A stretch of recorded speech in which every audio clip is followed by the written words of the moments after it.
marijuana अब दाइ सबैले युज गरिरहेको कुराहरू हो इट्स लाइक अब it's just a plant first of all हैन अब त्यो यताउति के हो ड्रग्स यताउति त्यो आफ्नो ठाउँमा होला तर like in hip hop like everyone uses it हैन अनि इन एन आर्ट फर्म भनौँ न आर्टको लागि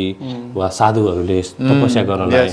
त्यस्तोको लागि युजफुल भएको कुराहरू हो नि त सो आई थिङ्क अब युएसहरूले गरिसक्यो सबै कन्ट्रीहरूले गरिसक्यो लाइक युरोपमा भइसक्यो हैन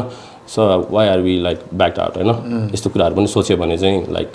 पैसै त हुन्छ दाइ फेरि लास्टमा गएर पैसै आउँछ सबले रोजगार पाउँछ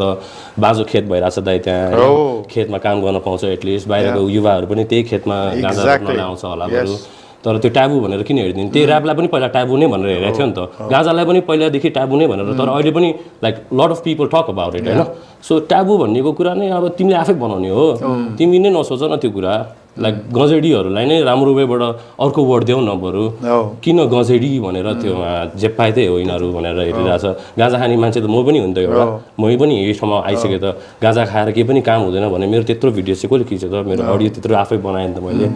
सो इट्स जस्ट लाइक तिमी गर्न सक्छौ भने गर्छौ तर लिगलाइज चाहिँ हुनैपर्छ तर हुन्छ जस्तो लाग्छ मलाई अब हिस्ट्री रिपिट्स हैन अब मेरो टाइममा नभए पनि मेरो काम भनेको लाइक मैले गर्नुपर्ने कुराहरू दायित्वहरू गर्छु मैले भोइस उठाइरहेको छु यो कुराको लागि पनि इन अ गुड वे